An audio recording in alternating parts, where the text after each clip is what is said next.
My dad went straight to UK. My mom gave birth to me in Delhi and then set up life in England.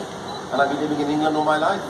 Just like your parents, you guys, I'm sure, be a doctor or a vakil, you know, become a lawyer or something. And I was like, it's not for me and I don't want to do that. So yeah, I was making music in the 70s actually. And growing up, I was more into Kalyanda music, more black music. And obviously that's always been my influence. ਮੈਨੂੰ ਤਾਂ ਸ਼ੁਰੂ ਤੋਂ ਹੀ ਮੇਰਾ ਸ਼ੌਕ ਸੀਗਾ ਗੋਰਿਆਂ ਦੇ ਕਾਲਿਆਂ ਦੇ ਗਾਣਿਆਂ ਦਾ living in England obviously ਤੇ Indian music ਦਾ ਬਹੁਤ ਦੇਰ ਬਾਅਦ ਮੈਂ experiment ਕੀਤਾ and ਮੈਨੂੰ ਨਹੀਂ ਪਤਾ ਸੀਗਾ I will be starting a new craze and a new scene. I didn't realize remixing DJ ਮੈਨੂੰ ਨਹੀਂ ਪਤਾ whatever it's called. All I know is obviously back in the days I didn't have role models, I didn't have heroes. My role models were mainly black guys, mainly music that I've been listening to. Films ਤਾਂ ਮੈਂ ਦੇਖਦਾ ਨਹੀਂ ਸੀਗਾ ਆਪਣੇ ਗਾਣੇ ਤਾਂ ਮੈਂ ਸੁਣਦਾ ਨਹੀਂ ਸੀਗਾ. My mom and dad was more Bollywood obviously and I was more into more dance music and you know reggae music, disco music.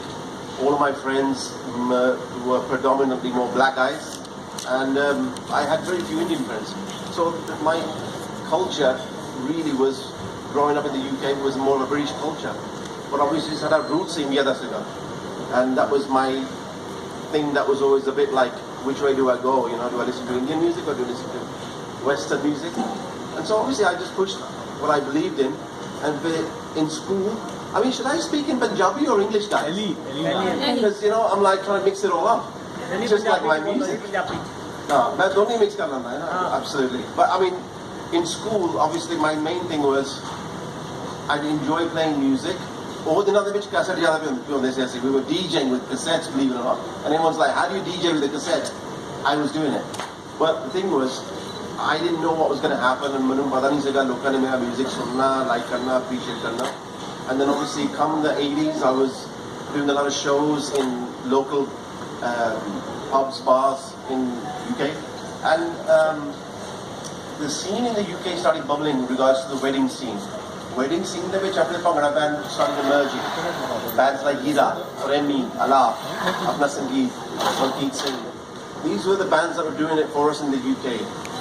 We weren't really listening to a lot of Punjabi singers from Punjab. We were listening to what's coming around us in the UK. For me, it was an exciting time, obviously. And the thing was also, I wanted to incorporate Sada Goryanda Kalyanda music within Indian music, which is Punjabi music.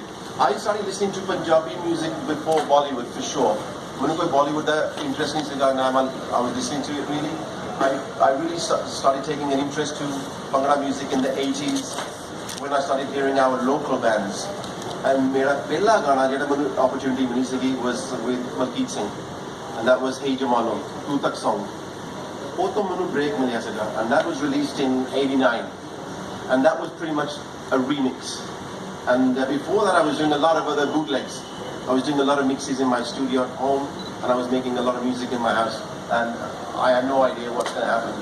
Roto Mira, my journey started. During the day, I was a salesman. I used to sell fridge freezers, dishwashers, microwaves in a local electrical shop.